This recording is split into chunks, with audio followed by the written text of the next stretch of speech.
La Guerra Federal fue un conflicto civil y político, con connotaciones bélicas, desarrollado entre 1859 y 1863. Es también llamada la Guerra Larga o Guerra de los 5 Años.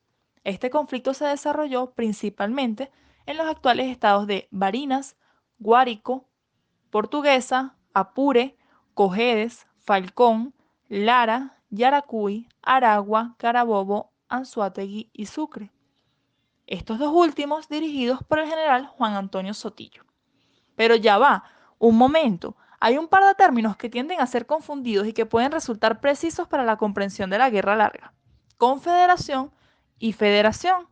La confederación es un sistema político en el que una serie de estados soberanos se agrupan con el fin de llevar a cabo políticas comunes, ya sean con respecto a relaciones internacionales, economía o asuntos exteriores, mientras que la federación comprende una constitución común para una serie de estados agrupados pero no soberanos que son dotados de cierta autonomía. Ahora sí, veamos cuáles fueron las causas de esta guerra. La guerra federal podría decirse que es producto y extensión de la guerra de independencia de Venezuela, debido a una serie de promesas a medio cumplir. A los soldados que habían participado en la guerra de independencia se les había prometido una remuneración económica, a través de propiedades donde pudieran desarrollar su economía. A través de préstamos con altas tasas de interés, los nuevos hacendados pudieron desarrollar sus tierras, y debido al aumento del café y la carne fue posible el pago de dichas deudas. Pero claro, no contaban con que en 1841 el Estado adoptaría un carácter intervencionista con respecto a los préstamos, gracias a la recesión económica que atravesaba Venezuela. Con la ley de Esperiquita, promulgada en este año, el sistema antiguo se reformará para que las leyes que antes favorecían a los deudores ahora beneficien a los acreedores. José Antonio Páez, importante caudillo y líder militar y primer presidente de Venezuela, fue quien promulgó la ley de Esperiquita. Cabe destacar que durante la Guerra de Independencia y mientras que la República de Colombia, que comprendía los territorios de Venezuela, Nueva Granada y Ecuador, se mantuvo unida, él fue precursor del movimiento denominado la Cociata, que tenía como fin la separación de Colombia y Venezuela. Posterior a su separación, ejerció cargos consecuentes con su trascendencia luego de materializar la independencia de Venezuela, tanto así que detentó el poder inclusive bajo el mandato de otros presidentes. En suma, Páez no solo era el primer representante del Partido Conservador, una vez que éste llegó al poder, sino que además siempre fue una figura de gran relevancia en el acontecer político. La principal oposición a Páez estaba representada por Antonio Locadio Guzmán, un liberal, periodista y en varias oportunidades candidato a la presidencia. Tras la campaña electoral de 1846, los ánimos estaban caldeados y Páez decidió organizar una reunión con su adversario con el fin de llegar a un acuerdo. Sin embargo, dicha reunión jamás se llevó a cabo, debido a que Guzmán no pudo llegar al destino, pues las fuerzas policiales impidieron su paso. A la vuelta a Caracas de Guzmán, este es apresado junto con otros miembros del Partido Liberal. El Partido Conservador, cuyos adeptos eran reconocidos como oligarcas o godos, promulgaba leyes centralistas, muy en oposición a las ideas federalistas, mientras que en el Partido Liberal creía en la descentralización, defendía y buscaba la abolición de la esclavitud, la libertad de prensa y de comercio y la derogación de muchas de las leyes impuestas por los conservadores. El Congreso, casi en su totalidad conservador, escoge como presidente de la República a José Tadeo Monagas, un general de la Guerra de Independencia, aunque un año después este comenzaría a tomar distancia de dicho partido con el indulto a liberales como Guzmán, Zamora y Falcón. A partir de este momento se establece la hegemonía monaguista, ejerciendo José Tadeo Monagas la presidencia en 2 ocasiones, mientras que su hermano José Gregorio solo lo hará por un periodo. José Tadeo, en el año 1857, comienza a gestionar una reforma constitucional con el fin de alargar el periodo presidencial y centralizar el poder político en el poder ejecutivo, presidido por él mismo. En este periodo es abolida la esclavitud, de forma ficticia, debido a que los esclavos que trabajaban en las haciendas se encontraban perdidos e incapaces de ejercer cualquier labor distinta. Por lo tanto, ahora como hombres libres solicitaban a sus antiguos amos volver a trabajar sus tierras, sin ningún tipo de capacidad de crecimiento económico. Debido a la reforma constitucional propuesta por Monagas, estalla la Revolución de Marzo, con Julián Castro como principal líder, de fuerzas constituidas tanto por liberales como por conservadores. Castro entra triunfante a la ciudad de Caracas el 15 de marzo y se establece como presidente provisional de la República.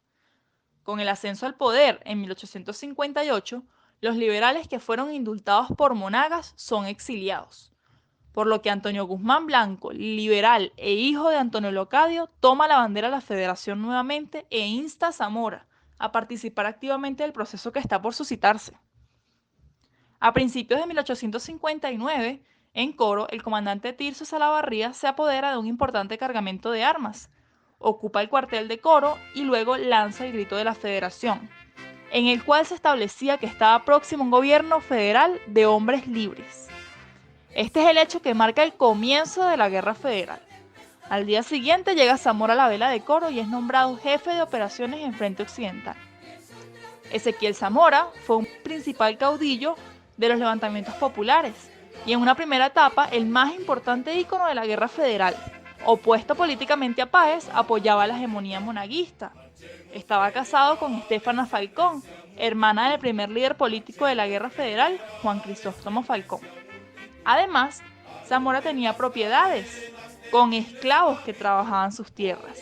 A pesar de esto, Zamora luchaba bajo consignas como tierras y hombres libres.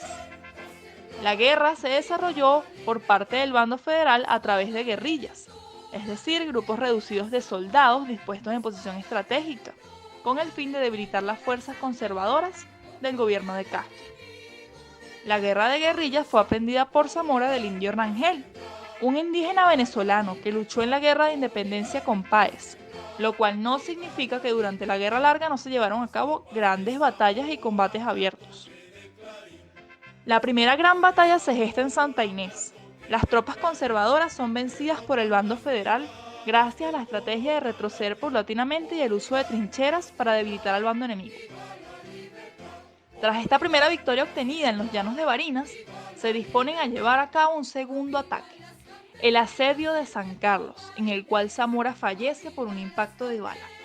Se especula mucho con respecto a si fue asesinado por sus camaradas o por sus enemigos.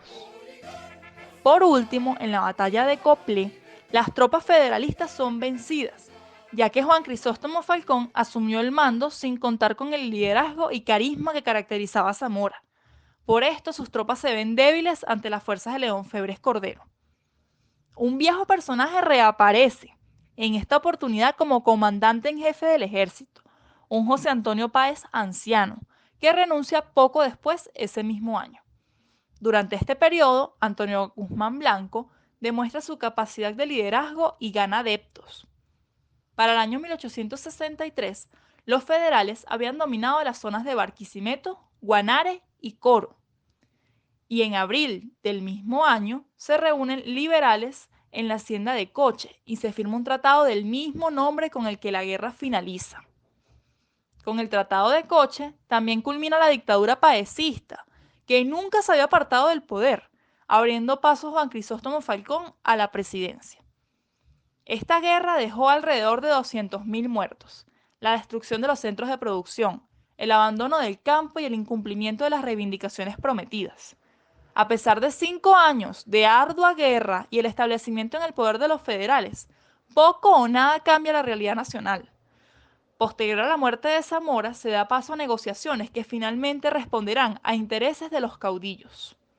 Da bastante que pensar cómo sistemática e ininterrumpidamente en la historia de Venezuela, dos bandos aparentemente opuestos han mantenido arduas contiendas, o eso hacen creer al pueblo, y finalmente con el triunfo de uno de los partidos se mantiene la desgracia y los mismos modelos en el poder.